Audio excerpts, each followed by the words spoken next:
jump that hurdle of the committee chair and the speaker, and then you have to work with the Senate, and sometimes the politics come into play, and the Senate, we can do all that we want to do in the Assembly, we're so giddy and excited, but there's an under-grumbling we get from the Senate, that bill is never going to be heard.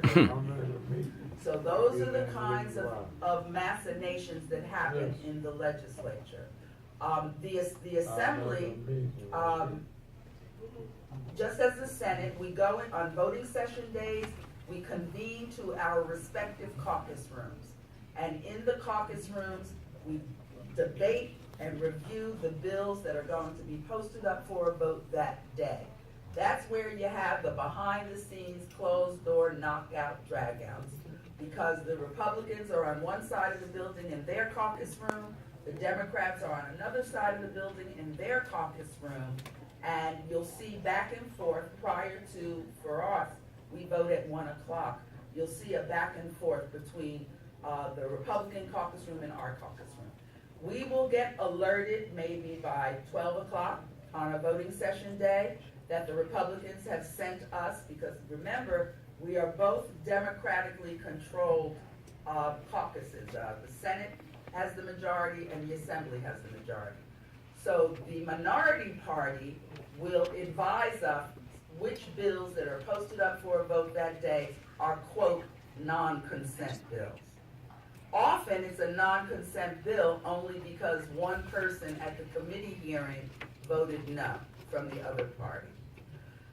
Then, so that is the process of introduction of bills, blah, blah, blah. Let's say a bill successfully comes out of the Assembly, successfully comes out of the Senate, and then it lands on the governor's desk. The governor has the power of the pen. He can veto any bill that lands on his desk. He can do it immediately, and our governor has with relish just sat and waited for us to come around the corner with the bill, and he takes great delight in pulling out his Sharpie and vetoing that bill. Often, the governor will conditionally veto the bill, and that basically means, okay, I could live with this, but there are parts of this legislation that will have to be altered if you want me to sign it into law. And legislators often will acquiesce and work with the governor's office in order to get a piece of legislation passed. I'll end with that old adage where you've heard over and over again, lawmaking is like making sausage. And it absolutely is. It's grounded up and there's a little bit of everything in it. But something I think it's important for all of us to remember, and this is really the beauty of the bipartisan nature of a legislature. No one is ever going to get everything that they want. And if you are going to be very adamant that, well, no, if I can't get this in this bill, then it's not going anywhere. So I believe that oftentimes for things that are of importance, that have implication for thousands of people in the state, you will come to the table, you will compromise, and everyone will get a little piece of something, but everyone won't get what they want. I'll end on this note. I'm so happy that Mobilizing Montclair and the collaborating groups are sponsoring this civic engagement forum. Often there is lack of participation from citizens in communities. And I often say, and this is another old adage, if you're not at the table, you'll be on the menu. Trust me, that absolutely is what happens.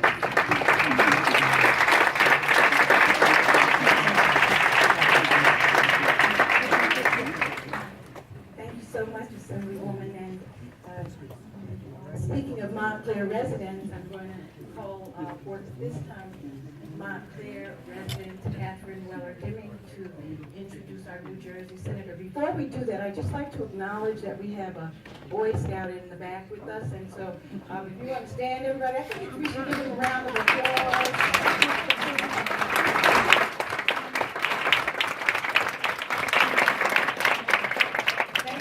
joining us. I think it's very important that we acknowledge our young people when they come out to join us. And we had some students that were here earlier. They had to leave before I could recognize them. But thank you, sir, for joining us. And Catherine, would you come forward? Good evening, everyone. Good evening. First, I just am nerding out about how many people are finally interested in municipal government, and I'm so excited to see an overflowing council chamber in an off night with a productive and educational agenda, and I really appreciate everyone who took the time to put this together. I'd like to briefly acknowledge my colleague, Deputy Mayor Terry, who's with us this evening, and former President. And it's my honor to introduce Montclair's own Senator Renee Gill.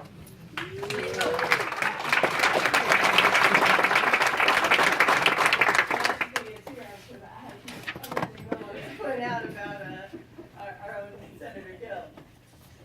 Nia is a proud Montclair mother and grandmother. She was raised in Montclair. She graduated from Uppsala College and earned her law degree at Rutgers School of Law, Newark. She began her career in government as a legislative aide to the late Senator Winona Littman.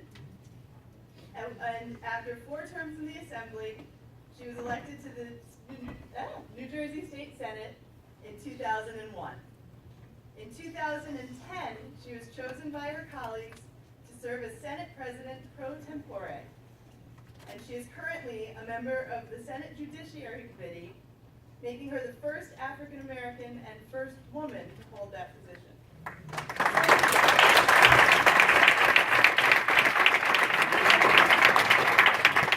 Thank you very much, and to Dr. Baskerville and Mobilizing Montclair. Everything Speaker Oliver said applies to the Senate, except in the Senate we have something called advise and consent. And the advise and consent is a check on the power of the governor, who nominates everything from all prosecutors, all judges, all state boards, nominated by the governor. And so advise and consent is sort of like a derivative power from the Constitution that says the senators must actually sign off on the person's name. We call that senatorial courtesy. And of course, you know, I've been hot water about my use of senatorial courtesy. And so the senatorial courtesy, if a senator in the district where the nomination is from, if that senator does not sign off, which is senatorial courtesy, then the nomination cannot move forward. So, the power of senatorial courtesy. We have 11 women in the Senate, and I guess my position is, how do we utilize power to effectuate a greater good? Because senatorial courtesy, for instance, people who are nominated are normally people who are politically connected, have money, and not that having money is a problem, but they're politically connected. And so you may use your senatorial courtesy in order to advance a larger issue. For example, the state of New Jersey, the legislature refused when Senator Littman for 14 years tried to get through needle exchange. And she couldn't. And New Jersey was the leading HIV for women of color, and had, I think, #1 in the United States for pediatric AIDS with HIV. And so you had all the kind of stereotypes as to why you could not have needle exchange. And so when I did move up to the Senate, what I decided to do was not permit anyone to move out of Essex County for any reason until they allowed needle exchange to be voted upon. So for 2 years, and they were, you're being an obstructionist, and I said, but no one can speak for those voiceless women and children. And on this issue, my use of senatorial courtesy will be their voice. And so we were able then to get the vote, to get the bill signed, and to save lives going forward. So it's how you're willing to use your power and use the levers of power, both in the committee, because a bill can be changed with a period and a comma that can change the whole meeting. And so everybody knows my thing is the devil is in the details.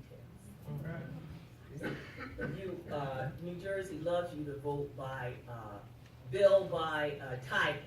Title sounds good, but the devil's in the details. And so as we use that power, and the Senate president can use the power to block the bill. So if a Senate president uses the power to block your bill, you can use your power of senatorial courtesy for something they want to make the bill move. So it is almost in New Jersey, it's a blood sport, but in the politics is almost 3-dimensional chess. There's a public policy. You must have a strategy on how to move that public policy. We are, the Democrats control, which means the obstacle in New Jersey is usually another Democrat. And so I advanced my bill that would say the federal government cannot use our law enforcement agents and law enforcement community as an extension of ICE. That our law enforcement agents are not required and cannot honor a detainer from ICE. Well, we got it through the process,